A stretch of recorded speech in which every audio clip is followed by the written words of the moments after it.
കോളിളക്കമുണ്ടാക്കിയ കേസുകളിൽ പ്രതികൾക്ക് വേണ്ടി ഹാജരായി എന്നും വാർത്തകളിലും ചർച്ചകളിലും ഇടം പിടിച്ചയാളാണ് ക്രിമിനൽ ലോയർ BA ആളൂർ അഥവാ ബിജു ആന്റണി ആളൂർ. സൗമ്യ വധക്കേസ് പ്രതി ഗോവിന്ദച്ചാമിക്കു വേണ്ടി, പെരുമ്പാവൂരിലെ നിയമവിദ്യാർത്ഥിനിയുടെ കൊലപാതകത്തിൽ പ്രതി അമീറുൽ ഇസ്ലാമിനു വേണ്ടി, കൂടത്തായി കേസിൽ ജോളിക്ക് വേണ്ടി, ഷാരോൺ വധക്കേസിൽ ഗ്രീഷ്മയ്ക്ക് വേണ്ടി, അങ്ങനെ കേരളം നടുങ്ങിയ കേസുകളിൽ മിക്കതിലും പ്രതികൾക്കായി കോടതിയിലെത്തിയ ആളൂരിന്റെ പേരും ഉയർന്നു കേട്ടതാണ്. നടിയെ ആക്രമിച്ച കേസിൽ ഒന്നാം പ്രതി പൾസർ സുനിയുടെ ആദ്യ അഭിഭാഷകനും BA ആളൂരായിരുന്നു. ഡോക്ടർ വന്ദനാദാസ് വധക്കേസിൽ പ്രതി സന്ദീപിനു വേണ്ടിയും ആളൂർ ഹാജരായി. സൗമ്യ വധക്കേസിൽ ഗോവിന്ദച്ചാമിക്കായി വാദിക്കാനെത്തിയ ആളൂരിനെതിരെ ശക്തമായ എതിർപ്പുയർന്നപ്പോൾ കക്ഷികൾ കുറ്റം ചെയ്തിട്ടുണ്ടോ, നിഷ്കളങ്കരാണോ എന്ന് നോക്കാറില്ലെന്നും പ്രതിഫലം ലഭിച്ചാൽ കേസ് ഏറ്റെടുക്കുമെന്നുമായിരുന്നു ആളൂരിന്റെ ന്യായം. എങ്ങനെയാണ്, എന്തുകൊണ്ടാണ് കുറ്റവാളികൾക്ക് വേണ്ടി എന്നും ആളൂർ അവതരിക്കുന്നതെന്ന ചോദ്യത്തിന് 24 ജനകീയ കോടതിയിൽ പ്രേക്ഷകരോട് അന്ന് പറഞ്ഞത് ഇങ്ങനെയാണ്. എങ്ങനെയാണ് ഈ പ്രൊഫഷൻ തിരഞ്ഞെടുക്കാനുണ്ടായ ഒരു കാരണം ഒരു ട്രാക്ക് റെക്കോർഡ് നോക്കുന്ന സമയത്ത് കൃത്യമായി തന്നെ ഹീനിയസ് ക്രൈം ചെയ്തിട്ടുള്ള, സമൂഹം മുഴുവൻ വെറുക്കുന്ന, കൃത്യമായി തന്നെ ക്രൈം ചെയ്തു എന്ന് നേരത്തെ സമ്മതിക്കുകയും ചെയ്തിട്ടുണ്ട്. അതായത് ക്രൈം ചെയ്തു എന്ന് എനിക്ക് ഉറപ്പുണ്ട്, എന്നോട് പറഞ്ഞിട്ടുണ്ട്, എനിക്കറിയാം, പ്രതിക്കറിയാം, ദൈവത്തിനറിയാം, അപ്പോൾ എനിക്കറിയാം ക്രൈം ചെയ്തിട്ടുണ്ടെന്ന്.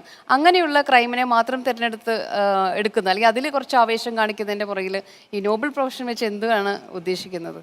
ആവേശം എന്ന് അങ്ങ് പറഞ്ഞാൽ ഞാനൊരു മാധ്യമത്തിൽ കേട്ട ഒരു ചെറിയ വാർത്ത പറയാൻ ആഗ്രഹിക്കുകയാണ്.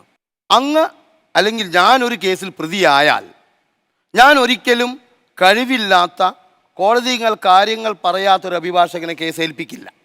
എനിക്കാഗ്രഹം ഇന്ത്യയിൽ അറിയപ്പെടുന്ന ഏറ്റവും നല്ല അഭിഭാഷകനെ കേസ് ഏൽപ്പിക്കണമെന്നാണ്. അവിടെ അങ്ങോ ഞാനോ പൈസ നോക്കാറില്ല. ആ പറയുന്ന വ്യക്തിയുടെ അടുത്ത് ചെന്ന് സമയം ആവശ്യപ്പെടും. ഞാൻ വളരെ സന്തോഷത്തോടെ പറയുകയാണ്, ഇന്നലെ ബഹുമാനപ്പെട്ട ജില്ലാ കോടതി കാസർഗോഡിൽ ഒരു പ്രതിയെ കൊണ്ടുവന്നിരുന്നു. പ്രതിക്ക് അഭിഭാഷകനില്ല.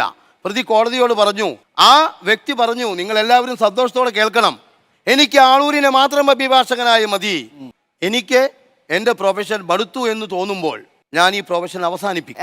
എങ്ങനെയാണ് ഇപ്പം ഇത്രയധികം ക്രിമിനൽ അഡ്വക്കേറ്റ്സ് ഇന്ത്യയിൽ പ്രസിദ്ധരായവരൊക്കെ ഉണ്ട്, പക്ഷേ എന്തുകൊണ്ടാണ് അങ്ങയുടെ പേരിൻ്റെ കൂടെ ഇത്രയും വലിയ ടാബു വരുന്നതിനെ കുറിച്ച് എപ്പോഴെങ്കിലും ചിന്തിച്ചോ?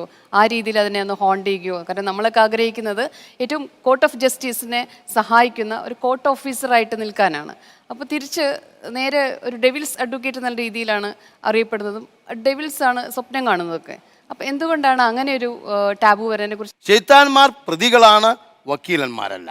ആ പ്രതികളെ രക്ഷിക്കുന്ന ചുമതലയാണ് വക്കീലന്മാർക്കുള്ളത്. ഞാൻ ഒരിക്കലും അത് അവരുടെ ഒരു കാഴ്ചപ്പാടിൽ അതിനെ കാണണമെന്ന് വിശ്വസിക്കും. ഞാൻ പറയാൻ ആഗ്രഹിക്കുന്നത്, ഒരു കഴിവുള്ള ഉദ്യോഗസ്ഥനുണ്ടെങ്കിൽ തെളിവുകൾ കോടതിയിൽ ഹാജരാക്കിയാൽ കോടതി നീതി നടപ്പാക്കുന്നതിൽ തെളിവുകളിലേക്ക് മാത്രമാണ് പ്രവേശിക്കുക.